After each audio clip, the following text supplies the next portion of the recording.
Ladies and gentlemen, welcome back for another video. We got a fun one prepared today. The regular season is over for the 24-25 NFL season. We're now moving on to the first week of the playoffs. We have all of our wildcard games coming up. 6 games in total. We have 2 on Saturday, we have 3 on Sunday, and we have our 1 Monday night game. What we're going to be doing is we'll be going over the best bets today. That's the best bets for the Sunday and the Monday games, breaking down the money lines, the spreads, the over-unders, trying to predict the outcome for our wild card games. First things first, make sure to hit that like button. Make sure to subscribe. If you have any comments, please drop them below, and I will respond to every single one of them. Every week, we're going over every single NFL game, all the way up to the Super Bowl, and we also do the same thing for every college football game as well. We have the national championship coming up on the 20th. There's a lot going on in the world of football, a lot going on in the sports world. If you're a football fan, if you're a sports fan, make sure to like and subscribe to the channel so that you can follow along with us. We already have a video out for our 2 Saturday games. That one came out yesterday. Make sure to go back and look at that one. But we're going to be hitting the Sunday games and that Monday night game. Let's go ahead and get things started, kicking things off. This is our best bets, guys. Sunday, January 12th, we have our first wild card game, the 10-7 Denver Broncos. What a season they had. What a season for Sean Payton. What a season for Bo Nix. Bo Nix, those first 2 games looked awful. The first 2 games completely rebounded since then. The main thing that separated them was they were playing within Sean Payton's scheme. Dink and dunk, accurate passes, playing to Bo Nix's strength, rolling that pocket out, always give him the option to scramble, potentially run for the first down. That's been a game changer for them. He had a really, really good rookie season, and they have an elite Super Bowl caliber defense, the number 3 defense overall in the NFL. They'll be playing the 13-4 Buffalo Bills. Buffalo right now fully rested all their starters last week. Josh Allen might have been the MVP, but I think him only playing 1 snap last weekend might have cost him the MVP. But hey, it won't really matter.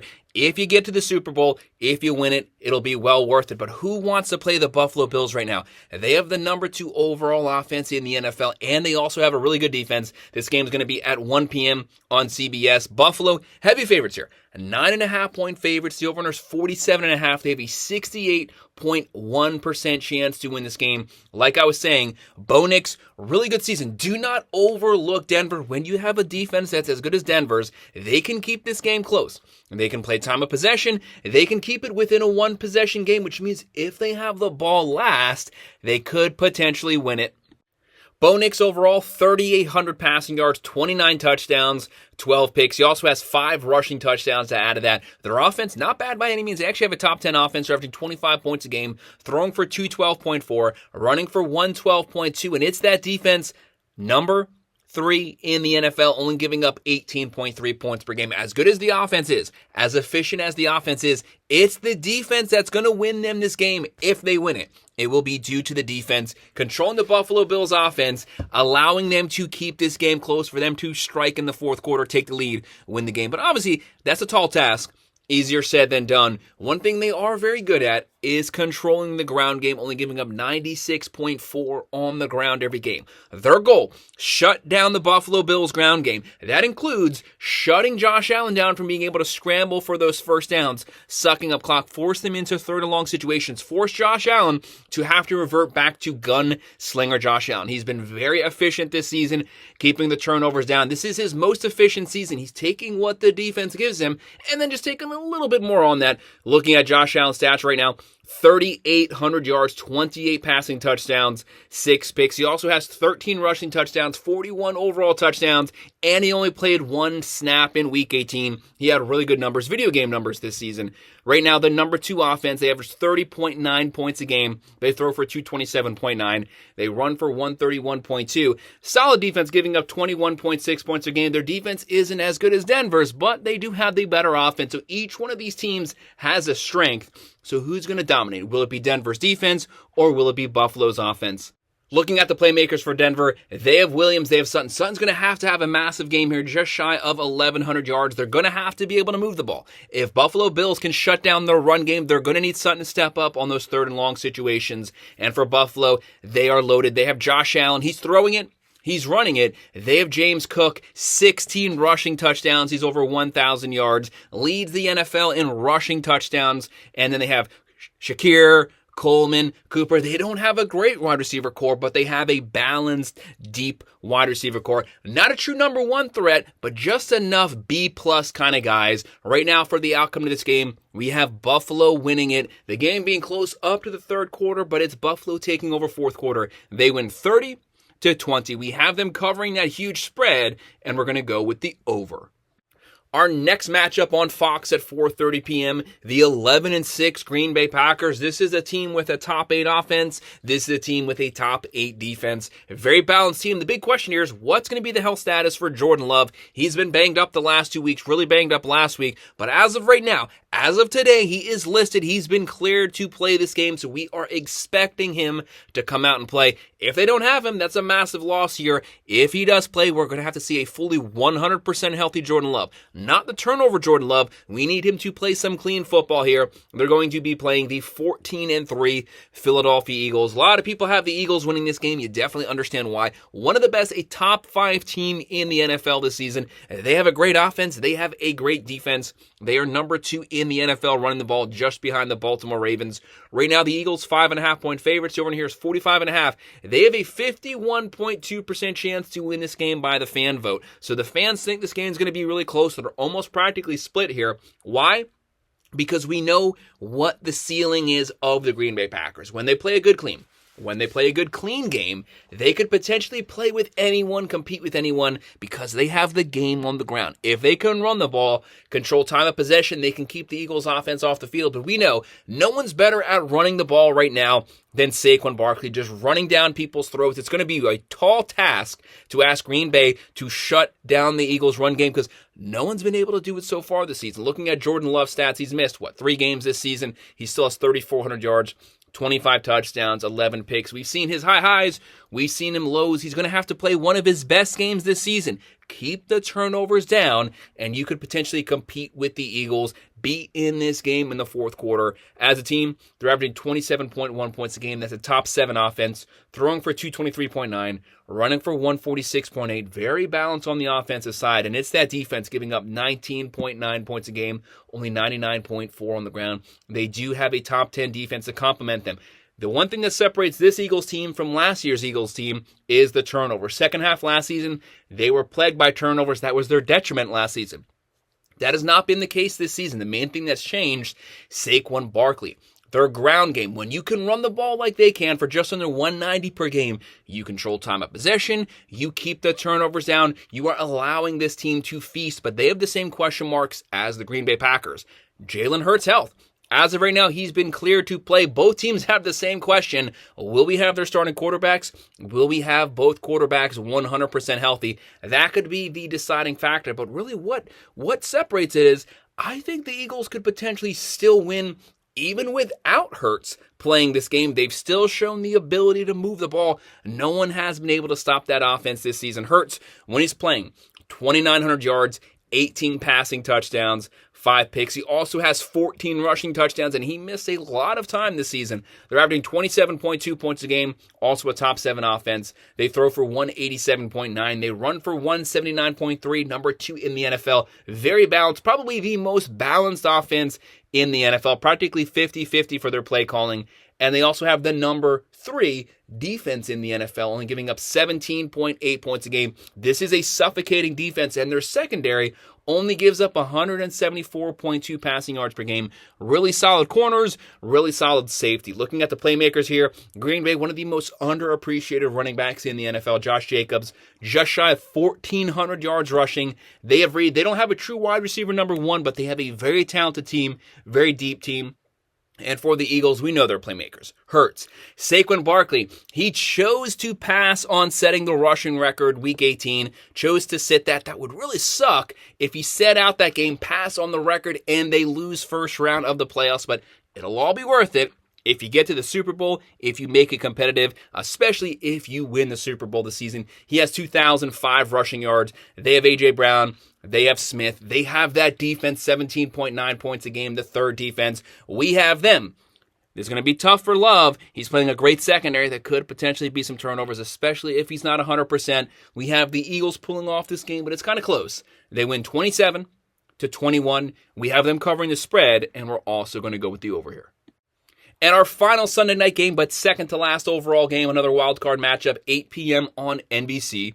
We have the 12-5 Washington Commanders. What a season Jane Daniels had. He's been throwing and he's been running it. He's the leading passer. He's the leading rusher. They'll be playing the 10-7 Tampa Bay Buccaneers. The veteran Baker Mayfield, one of the best passing teams in the NFL, versus the rookie Jaden Daniels. Who's going to come out on top? Both of these offenses can score. This game has shootout written all over it. Will go down to the fourth quarter. Could go down to who has the ball last to end this game. Right now, it's the Bucs. 3-point favorites. The over here is 50.5. They have a 58.3% chance to win this game, but this is one of those games I could see this game going either way. This game scares the hell out of me. It's really two really good offenses, two defenses that have a lot of holes, give up some points. So who's going to have the cleanest game here? Who's going to have the ball last? It's really hard to foretell that a couple days before the game. Right now, Jaden Daniels, 3,600 passing yards, 25 passing touchdowns, 9 picks. He has 6 rushing touchdowns. They have a top 7 offense. They average 28.5 points a game. They throw for 215.6. They run for 154.1. Very balanced. Holes on defense. They give up 23 points a game. They do give up a lot of yards on the ground. 137.5 given up on the ground. That could be the difference maker here. What separates this Bucs team from last year's Bucs team is they have a successful rushing attack, and Washington already gives up a lot of yardage at the line of scrimmage on the ground. Will Tampa Bay be able to successfully run on Washington? Running the ball successfully is going to then open up the play action, and we know Tampa Bay can throw the ball. Right now, Baker Mayfield, 4,500 yards exactly passing, 41 passing touchdowns, top 3 in the NFL in passing yardage and touchdowns, and he also has 16 picks. He does turn the ball over sometimes, but this team moves the ball a lot. But if you give the ball to Washington, they will turn the turnovers into points. Right now, Tampa Bay, top 7 offense, actually number 4 in the NFL. They're averaging 29.5 points a game, throwing for 250.4, running for 149.2. They can throw it, they can run it. They give up 22.5 points a game. Where their weakness is they give up 244 passing yards per game. There will be opportunities for Washington to push the ball vertically down the field. There will be opportunities for Tampa Bay to run on Washington. Both teams have weaknesses. Both teams have strength. Who's going to be able to scheme to take advantage of the other team's weakness the most? Looking at the playmakers for Washington, they have Jaden Daniels, 3,600 passing yards. He also has 891 rushing yards. They got to get the run game going outside of Jaden Daniels to take some pressure off of him, especially since he's a rookie. But when you have a quarterback that can run like that, that can be the X factor here. Him scrambling for those first downs, keeping the plays alive. And they also have Scary Terry, just under 1,100 yards for Tampa Bay. They lost Chris Godwin. He was leading the NFL in receptions when he went down. And still, the wide receiver core as a whole stepped up, made up the difference. And you have one for sure thing there. I've been saying the whole season. Death, taxes, and Mike Evans getting 1,000 yards. His 11th straight season with 1,000 yards. Props to him. He is a go-to guy on third downs. Third and long situations, Baker will be throwing the ball to Mike Evans. Good luck trying to stop him. And then you also have Bucky Irving just shy of 1,200 yards on the ground. This is going to be a fun game. This is going to be an offensively focused game. It's going to go back and forth. It will go down to the fourth. I have Tampa Bay winning a close one here. Winning this one 31-27, just barely covering that spread, and we're going with the over. But this is one of those games you want to keep your eye on. There's definitely some upset potential here. And our final game is going to be our Monday game, January 13th, ABC at 8 p.m. The 14-3 Minnesota Vikings, one of the best teams throughout this season, one of the best offenses, one of the best defenses, versus the Rams, 10-7. The Rams rested their entire starting roster in Week 18. They will be fully rested. They've had health problems the entire season. Do not judge them by their 10-7 record. They were pretty injured throughout the season, but when their offense is fully healthy, they are loaded on offense. They can compete with anyone. They can score on anyone. But will their defense be able to create enough stops versus the Minnesota team to be able to give the ball back to Stafford and company to get some points there? Right now, Minnesota, 3-point favorites over here is 47.5. They have a 53.9% chance to win this game. This is going to be a really tough game. I could honestly see this game going either way. It scares the hell out of me, just like the Washington-Tampa Bay game, because Minnesota did not look good Week 18. We know the regular story for Minnesota. Great regular season. Once they get to the playoffs, they just can't win it. But we have a new quarterback right now. We have Sam Darnold. Guy came out of nowhere this season. Comeback player of the year. He's lit it up vertically through the air. Just under 4,400 passing yards, 35 touchdowns, 12 picks. They have a good offense. They average 25.4 points a game. They throw for 237.8. They're running for 109.1, and they also have a top 8 defense, giving up 19.5 points a game. They have a questionable secondary. They give up 242 passing yards per game, but only 93.4 on the ground. Their goal: shut down the Rams' run game, try to force them into third and long passing situations. But the Rams have Stafford. He's a veteran, experienced quarterback. He's won a Super Bowl before. He's been in the playoffs so many times. He's seen a lot of games, seen a lot of defenses. He knows how to win this game. He's a gunslinger, though. Can you force him into some turnovers? But there will for sure be opportunities for the Rams to push the ball down the field. This is not the wide receiver core that you want to take the chance giving up massive yardage through the air. Right now for the Rams, Stafford, 3,800 yards, 20 touchdowns, 8 picks. They're averaging 21.6. They're throwing for 227.5, running for 103.8, giving up 22.7 points a game. Pretty questionable defense. There will be some opportunities for the Vikings to throw as well as run on the Rams, but don't fully look at the stats. A lot of those stats was without all their offensive players. Once they got all their players back on offense, they've been able to play some time of possession, give their defense a breather, so the defense has looked better the last few weeks. Looking at the playmakers here for the They have Aaron Jones Sr. under 1,200 yards on the ground. They might have the best wide receiver in the NFL, Justin Jefferson, 1,533 yards. When it's third and long, he's getting the ball. But he's not just getting the first down. This guy on third and long picks up 30 yards, 40 yards. He makes massive catches, picks up massive yardage every single reception. He's the go-to guy. Everyone knows he's getting it. No one's been able to figure that out for the last 3 to 4 years. He is unstoppable, especially with Darnold pushing the ball to him. And there's going to be opportunities to throw here. For the Rams, they have Williams. He's 1 yard shy of 1,300. And he missed some time, still picking up massive yards on the ground. They have Nakua, Cooper Kupp, Atwell. They are loaded at the receiver position. They can run the ball, but can their defense control the Vikings? This spread's going to move. This game is going to be very close because of the Rams offense and because the Vikings kind of limped into the playoffs. You want to be rolling once you get to the playoffs. As of right now, I have the Vikings winning this one 27-24. That's going to be a push, and we're going over. Keep your eye on that spread, though. There's no way that's going to be the spread once we get to game time.